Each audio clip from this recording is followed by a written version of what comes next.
All right, welcome everyone. Thank you so much for joining us today. My name is Dorothy Dorton. I'm with AARP Alabama, and joining us today is Heather Sands, and she is with South Alabama Volunteer Lawyers Program. And today she is going to talk about FEMA denials. What happens when you file for FEMA and you get denied. So she's going to kind of go through that process of why they might deny you and kind of what the process is for you to maybe appeal that denial. So Heather, I just want to welcome you and thank you so much for coming today. We appreciate it. Thank you, Dorothy. I'm happy to be here. It's always a good time with AARP. So thank you for having me. Well, we really appreciate it. We've been working with Heather in the South Alabama Volunteer Lawyers Program for a while now, especially focusing on disaster preparation, making sure you're prepared and know what to do. So we like to try to get ahead of those hurricanes and get out this information beforehand so you have it before, and hopefully we'll never need it. But just in case you do, it's here. So a little bit about AARP Alabama. We are a 501c4. And so we're a nonpartisan nonprofit, and we have over 420,000 members just in Alabama alone. And so what our main role is to advocate for those who are 50 and older and their families. So we really encompass the whole family unit, and we really want everyone from newborns to 100 plus to live a full life and age the way they choose. So we're really happy to be here and be a part of that. And again, please note, we are recording this presentation. So if you're attending, you're showing your consent to being a part of this. So without further ado, I am going to turn it over to Heather and let her begin talking a little bit about the Volunteer Lawyers Program. Perfect. Yes, I always like to start out just kind of giving a little bit of background information about the South Alabama Volunteer Lawyers Program. So we serve Mobile, Baldwin, Clark, and Washington counties, and we service people who are ages 19 and older within our VLP service areas, which are the ones I just listed, that meet our income requirements and who have subject matters that are within our VLP subject guidelines. And I'm going to give y'all a list of those in just a minute. And so basically my position, I am the Disaster Response Project Coordinator for the SAVLP. And we basically received a grant from AARP for Hurricane Sally disaster relief. And we are trying to kind of just expand that a little bit to give everybody just some preparedness tips for whatever, Hurricane Sally happened a couple years ago. A lot of people are still dealing with it, but at the same time, we are going to be getting into hurricane season again soon. And so we just want to make sure everyone is prepared and do everything we can to prevent you from having those big disaster issues. So let's see. So the AARP grant, my position, we service people over the age of 50 that are within our VLP service area that meet our income requirements and also, again, have issue or subjects within our VLP subject guidelines. Next slide, please. Okay, so here's just a quick list of our funders. We are a partner agency of the United Way of Southwest Alabama and the United Way of Baldwin County. And you can see just a quick list of our funders as well. Next slide, please. Okay, so here are our assistance areas. This is a pretty extensive list. One thing you're not going to see on here is any type of criminal issues. So we don't do anything to do with criminal, but pretty much everything else you can see is on here. So we have lots of assistance for lots of different needs in our area. So next slide, please. And that's wonderful. Y'all do offer a whole lot of different services for folks. And this is just so great for people who may not be able to afford it otherwise. So it's a great program you have. And we have so many attorneys that, are experts in so many different areas. And so it's really such a great program. It really is. Wanted to start off by giving everyone just a kind of a quick overview of filing for FEMA. That I could do a whole presentation on that in itself, but a lot of it is kind of self-explanatory. So I'm just going to kind of go through just a couple simple steps of what you when you have a disaster emergency and you need FEMA assistance. So if you want to go to the next slide, please. Okay, so there are 3 ways to apply for FEMA. If you live in a disaster area declared by the president and need disaster help, you can either call 1-800-621-FEMA. You can apply online at disasterassistance.gov, or you can visit a local DRC, which is a disaster response center. Now, so in order for FEMA, like when FEMA comes into play is when there is a disaster and an emergency is declared by the president. So that has to happen first for FEMA to even like be a part of all of this. And then FEMA comes in, and a lot of times you'll see these DRCs, this term DRC, and you probably wonder what it is. And it's basically a pop-up office for FEMA that they will set up in these disaster areas. And that way it gives people, some people they don't want to sit on the phone and call FEMA and have to go through everything on the phone, or they aren't familiar with, how to use a computer very well. I know that's, it may sound odd to some people, but there are still people who just don't like to do things online still. So it gives people that face-to-face option of going in and sitting down with someone and having them help you file for FEMA. Well, and if if your power and your internet's knocked out from a storm, that's a right. good You may not have that option.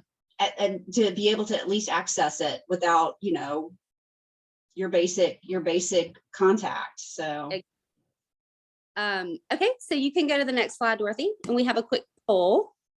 All right, I'm going to throw this poll up here real quick, and the question is up there. If you needed FEMA assistance, which way would you choose to apply? Yeah, so online, in person, or by phone. I'm just curious. I wanted to know this just kind of for myself. Let's see. I think we've got everybody was quick to do it. So let's see. 100% say that they would do it online. Oh yeah, I would do that too. I like to do everything online though. I order. Right. Too, but yeah, at least you have other options in case you don't want to do that, or like you said, in case you can't do that for some reason. Right. So next slide, please. All right, so here are some things that you will need when applying for FEMA assistance. You're going to want to make sure you have your Social Security number, your current and pre-disaster address, which, in case you have to relocate, that's kind of what they're talking about. To make sure that you have, where you are staying right now, where they can get in touch with you, and then also where you lived before the disaster occurred. Phone numbers, type of insurance coverage, your household income, and then you want to provide them with a routing and account number from your bank, and that's so that you can have your disaster assistance funds. If you are approved, then they can be deposited directly into your bank account quickly. And then you also are going to need a pretty extensive description of your losses that were caused by a disaster. And I put on here photos are very helpful. So what I would suggest, obviously taking pictures of your damages after the disaster occurs. Also, go ahead and have pictures of what everything looks like before the disaster. Right. Take 30 minutes to walk around your house and take pictures of everything. And that way you have proof of, okay, this is what my house looked like before, and this is what happened because of this disaster that hit. Right. It FEMA a lot, and it kind of hopefully prevents you from having to go through, a denial and then having to appeal. So. And Kel put in a chat that there's also a FEMA app you can download in advance of hurricane season. So that's good to know too. So just in case, and I think you're right. The photos are definitely helpful. I think we've talked about this in other presentations we've done on disaster prep before, but it's like, if especially, we typically know for us down here in the South, it's hurricanes and then, tornadoes and things that kind of spin off of hurricanes typically, or, we generally have a good idea of when the bad weather's coming. So it's like you said, just taking those quick photos, just around in the inside and the outside of your house, is always a good idea to do, because you'll have your before and afters pretty close together in their timeline. So great idea. Right. Okay. And so if FEMA decides that you do not qualify for a grant, they will send you a letter explaining why you were turned down, and they will give you a chance to appeal that decision. So appeals must be made in writing and mailed within 60 days of FEMA's decision. Now, that is the date of the decision letter, not the date that you received the letter. So make sure to pay very close attention to the date that is on that decision letter, and that way you can get your appeal in time. Right. And you don't necessarily have to have an attorney to appeal these decisions. You can appeal them on your own, but of course, with anything else, having an attorney can make the process so much easier, because they are used to dealing with things like this. They kind of know, sometimes they even can get some wiggle room possibly with that 60-day window. So I do obviously suggest getting an attorney to help you file the appeal. And just a quick thing, because this makes me think, I'm very fraud, scam oriented, especially after disasters. But will FEMA ever call you, or is it all in writing and through like snail mail, essentially? So as far as I know, FEMA is not going to call you until after you apply for FEMA, Okay. and then I had to call you. But yeah, I would be very skeptical of that. And they obviously won't be asking you for any money or anything like that. So if what I'm thinking in a scenario of all the fraud education that's in my head is somebody, if somebody calls you and says, if you want to appeal for FEMA, you're going to have to pay us this much money, that's a scam. So right. So I can just see somebody going out and doing that because they're just evil. Yeah. If you have not been contacting FEMA yourself first, I would be very skeptical. Right. Because they're not going to now, you do want to make sure they can get in touch with you. Yes. Once you file, make sure you know an address and a good phone number for you, because then they will reach out to you. Especially after that initial file or claim is filed, and someone out to your home to inspect, and then you will hear from FEMA first, so they can send someone out there to inspect, and then you will hear from them again afterwards with their decision. Okay, so, great. Okay, so I've got next slide. I'm sorry. I have a couple to kind of go through how you appeal a FEMA decision. Okay, so the first step, you are going to write a letter to FEMA explaining why you disagree with their decision. And so you want to make sure that you understand why your claim was denied. That way you know what you need to provide and send back to them. So you just want to make sure you read that letter thoroughly and really understand what they're asking for, because sometimes it's something very, very simple, which we will kind of get to a little later on in the presentation. Okay, so step 2, you will provide evidence for your appeal. So this can include evidence of flood insurance, which you would typically have like through FEMA, because a lot of homeowners insurance does not cover flooding. So evidence of that, proof of occupancy ownership, further proof of damages. And again, like, it can be something very simple. Sometimes it's just that simple, that FEMA has not been able to prove that you actually own the property. And so we'll talk about that a little later on as well. Step 3, know your deadline. So again, you have 60 days from the date of your FEMA decision letter to appeal. So not the date you receive the letter. Again, I know that can be kind of confusing to people sometimes, but it is going to be the date on the letter. Make sure that you sign your appeal letter. Again, sometimes little things like this, you forget to sign it. And that can make them just kind of throw your appeal away. So make sure that you sign that letter. Okay, step 5, next slide, please. Okay, you want to include your application number on every page of the appeal that you submit. So make sure that you have that application number on every page, just in case a page gets lost or they get out of order or whatever. You just want to make sure that you have all of that on there. Step 6, you're going to submit your application. And so you can submit in one of 3 ways. You can either mail it in, and I have the address listed right there. You can fax it, or you can upload it to your disasterassistance.gov account. So you can get on online if you have internet access and set up an account with disasterassistance.gov and then upload your appeal that way. And so then you can typically expect a decision letter on your appeal within about 90 days.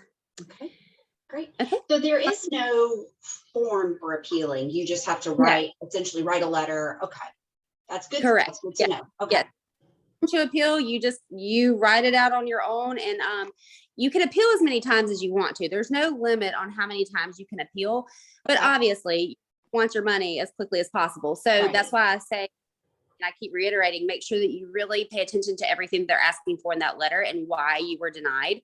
And that way you can go ahead and get it all sent in quickly and get all that taken care of. Good. Great to know.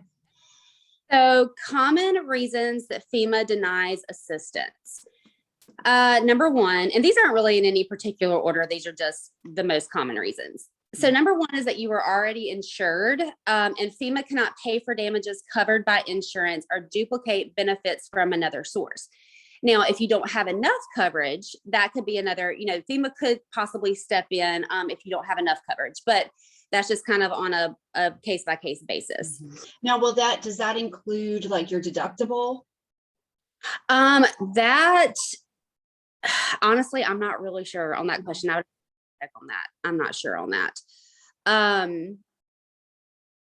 Let's see. Okay, so number two, your home is safe to occupy. So this is one I think that people do misunderstand about FEMA a lot of times, is that FEMA is not going to try to get your house looking back the same way it was pre-disaster. That's not what they do.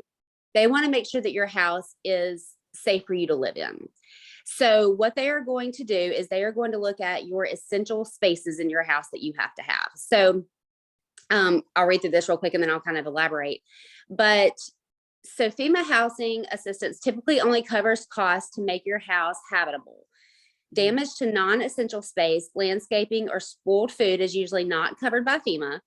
And damages to non-essential space or property is not eligible under FEMA programs. So for example, let's say you and your spouse are the only two people living in your home, and you have a 3-bedroom house. You have, 2 guest bedrooms, and then you have, your bedroom that you and your spouse use. If the other 2 bedrooms, your 2 guest bedrooms, are damaged, FEMA does not care about that. They are not concerned about those. Those are not essential. You do not have to have those in order to live in your home. So they make sure that your bedroom is safe to occupy, but the other 2 are not going to be on FEMA's list. So I hope that makes sense to everybody. But I know that's something that people, they think that, okay, FEMA's supposed to restore my home to look like it did pre-disaster. Right. That's not what they're there for. Okay, so next slide, please. Okay, so next we have proof of occupancy. If FEMA is unable to verify occupancy of your primary residence, you may provide them with documentation such as utility bills, bank statements, phone bills, pay stubs, driver's license, or another state issued ID showing the damaged dwelling's address. So yeah, this is just another common reason. And also, so like, say you have your primary residence and then you have a condo or a beach home or something like that, that's not your primary residence. That's another thing. FEMA only wants to make sure that your primary residence is safe for you to live in. So a second home, a vacation home, that's not necessarily going to be covered by FEMA. Okay, number 4, proof of ownership. If FEMA is unable to verify ownership of your primary residence, you may provide them with documentation such as mortgage or insurance documents, tax receipts or a deed, receipts for major repairs or improvements. So a common issue that happens in this scenario is, like, say, your parents have passed away and they have left you their home and you think that you own the home. However, the deed has never been transferred. The home is not necessarily in your name. That's where FEMA would, more than likely deny your claim because they can't prove that you own the home. So this is just something else where you have to provide some extra documentation to prove your ownership. Okay, next, let's see, other basic information was missing. And again, it could be something just very simple details about yourself or about your home. Again, I think this is probably the 4th time I've said this. Make sure you read your letter thoroughly to provide any information. Right.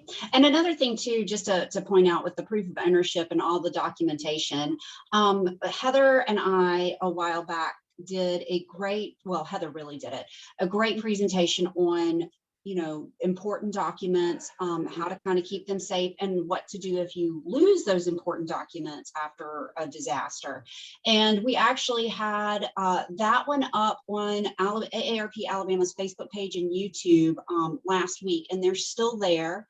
So I would encourage you to take a look back at those and see what documentation and basically how to get your documentation back if you lose it. But that's a real key thing for everybody, is always make sure that your documentation is safe. And if you have to go shelter, take it with you if you can. So absolutely. Okay, so next slide. Okay, I just have a couple scenarios, common scenarios here. So the letter from FEMA said I had no damages or that I had insufficient damages, but my home was damaged and some of my personal property was damaged too. So what should I do? So again, you may appeal any decision within 60 days of the decision letter. When you appeal the decision, you are asking FEMA to review your case again. So appeals may relate to your eligibility, the amount of or type of help that you received, late applications, or requests to return money. You will not automatically get another inspection just because you appeal. FEMA has up to 90 days to issue a decision on the appeal. So yeah, all of those are kind of reasons why you may want to appeal a FEMA decision. Next slide, please. Okay. I didn't receive enough money from FEMA to meet all of my needs. So what should I do now? Okay, so again, most disaster aid programs are intended to meet only essential needs and not intended to cover all of your losses. So you may qualify for assistance from more than one program or another agency. So for example, the Small Business Administration is a very important source of funding for repair and replacement of real and personal property. And so you can, if you received a loan application packet from the SBA, go ahead and complete that as soon as possible. And again, no work can be done on the loan until you submit your application. So that is another option if you cannot get assistance from FEMA.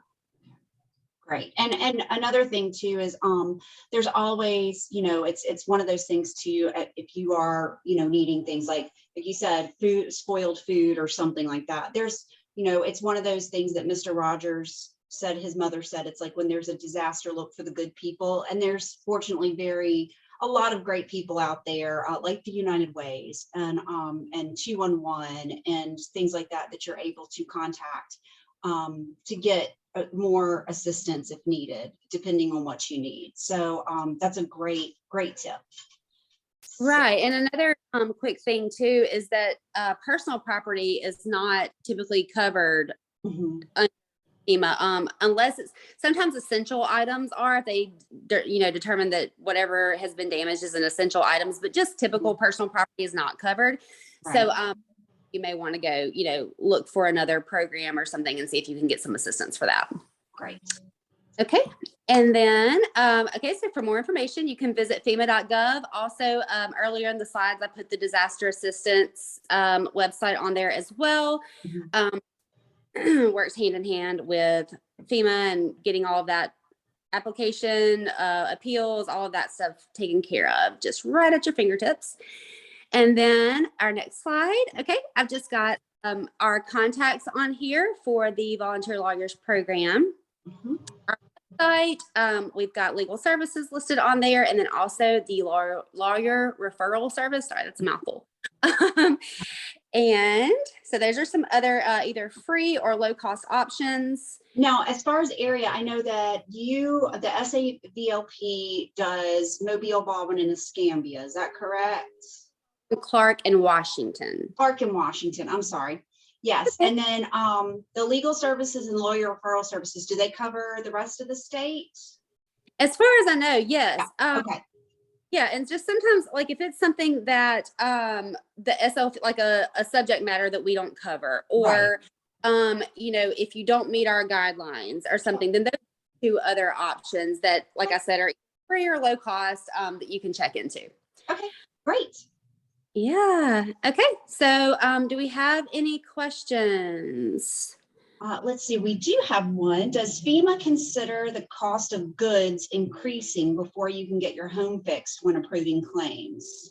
Is the cost of goods increasing before you can get your home fixed? Hmm. Maybe a little more clarification, like Yeah. like materials like wood and things like that. Because we all know, yes, okay. Because we all Okay. know that is happening. So Yeah. That's a great question. Again, I am not FEMA, so I'm not 100% sure. I would think that I feel like common sense would say yes. They would have to, take that into consideration in order to make sure that you're getting what you need to have, your damages repaired. Because then, of course, if you don't get enough money to cover, right, but right. yeah, I mean, I would say yes to that. Again, like I said, I'm not FEMA, so I'm not 100% sure on that. But any of these questions that I don't know off the top of my head, I can definitely see if I can Sure. figure it out later. Let's see. And can Mm, denials be approved after submitting new info? yeah, absolutely. Yeah. So if you have more damage or you discover something again later on and you submit an appeal, they can absolutely be approved at that point, as long as you're able to show FEMA everything that they need to see. So, and again, like I said, there's no cap on how many times you can appeal. So you just have to make sure that you're getting your appeal in that deadline within those 60 days. Is there, do you, and this, and Nicole says, thank you. And thanks for those great questions. Is there, and this may be a question for another day, but do you know if there's a cap on what FEMA can give, like as far as an amount or anything like that? I don't know that number off the top of my head. I'm sure there is a cap, but again, that's Right. another one that I can Sure. look into. And there's not, there's not, I don't think there's a straight across the Right. board answer for anything. I think so much is on a case by case basis that kind of, Right. just depends on probably just FEMA, where FEMA stands at that point with how much Yeah. money they have to give and Yeah. how they are able to do. And so, but yeah, I can definitely look into that for you a little bit more as well. Let's see. Oh, and Ann Hales says FEMA won't provide the full cost for recovery. They provide funds to get. Yeah, thank you, Ann. We did go over that earlier. That they just basically do the basic necessities of your home. So that's good to reiterate though. So Yeah.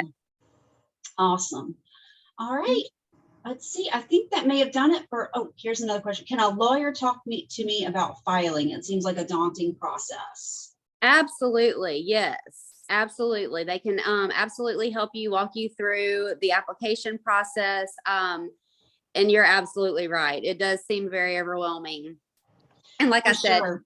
you don't have to have an attorney to do any of this, but I absolutely recommend it because it is going to take a lot of the stress and pressure off of you. Right. So yeah. Right. Especially after, you've just gone through a disaster, your home is damaged, it's all coming at you, really fast. And, when I hate to use this pun in this situation, but when it rains, it pours. So, I think that that's a good idea, is to just to talk to an attorney and see, what your next Absolutely. steps are. It can take off a lot of stress that you have. So. Absolutely.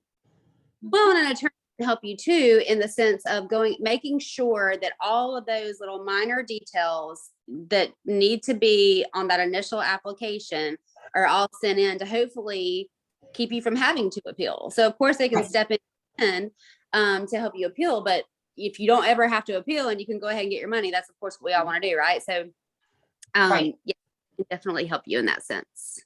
And this question, I can actually answer this question.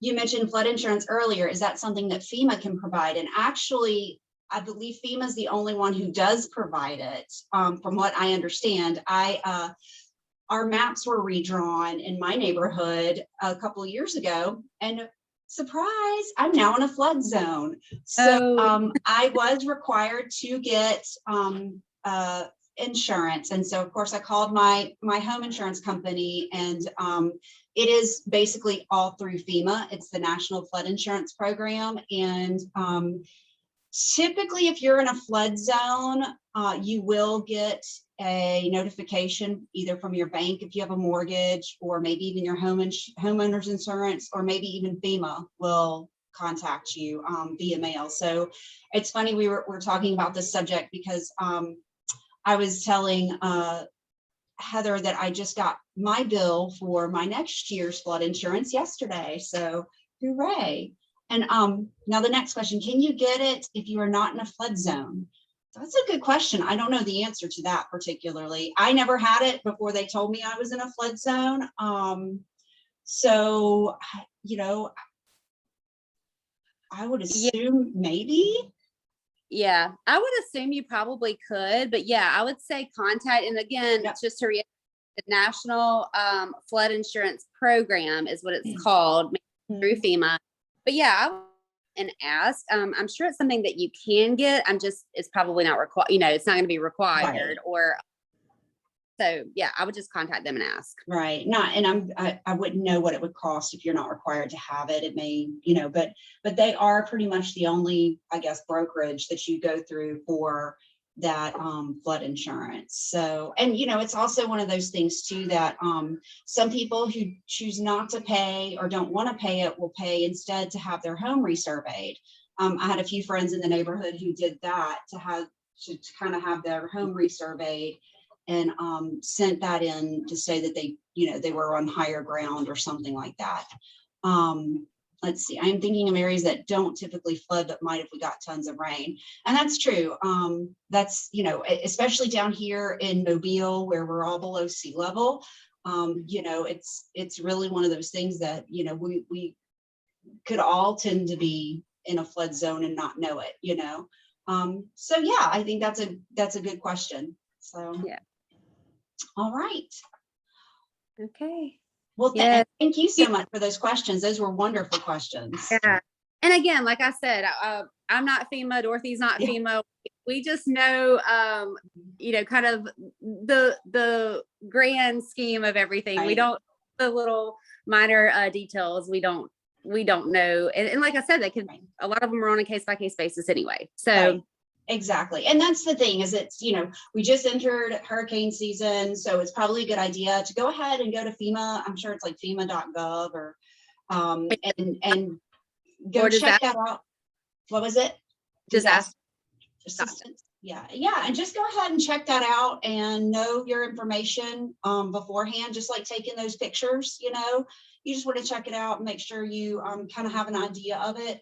You know, and that's, you know, we like to answer as many questions as we can here, but we also fully recommend going straight to the source. That way nothing gets confused. So yeah, but and next week, we're going to be back next week talking same time, Wednesday at 10 a.m.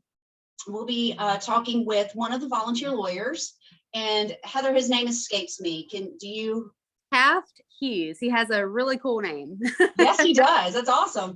So I don't know how I could have forgotten that, but he's going to be joining us, and we're going to be talking about basic property damage in general, and really just talking about, you know, some of the ins and outs of if you rent your property versus if you own your property, and just different things like that. So it's going to be another really good one to kind of listen in on. And of course, we'll be recording it, so you can always go back and refer to it at a later date. And let's see, South Alabama Volunteer Lawyers posted a link on Facebook to help compile the pictures and info on your house. Well, that's awesome. Yes. So please, when you get a chance, please go check out South Alabama Volunteer Lawyers Program on Facebook, and AARP Alabama. We'll always have some information up there. And like I said, our last week's recording is up there, so you can go back and look at that at any time. And that one was on important documents, and you know which ones to make sure you take with you, and what happens if you lose your documents. So another really important workshop. So Heather, I cannot thank you enough. Thank you to everyone who joined us today. We really appreciate it.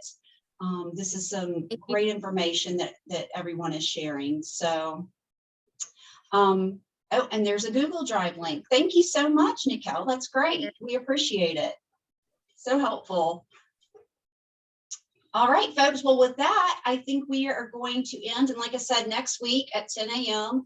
On Wednesday, we'll be going over, property damage in general and kind of, like I said, the ins and outs of whether you own the property or you rent the property and things like that. So that's going to be a really informative one. We've gotten a lot of questions about that in the past. So that's why we are going to do that workshop to hopefully help clear things up and get people prepared just in case. I always like to say we bring an umbrella, and when you bring the umbrella, it never rains. It's when you don't have the umbrella that it starts pouring down on you. So hopefully these workshops are your umbrella, so you really never have to worry about it. But anyway, I hope everyone has a great day. I will end the meeting for all of us, and I will have this up on the link to this up on our YouTube page. And for those who have registered, we will be sending the link out to you. So everyone have a great day. Heather, thank you so much again. We appreciate it. Thank you for having me. I appreciate it.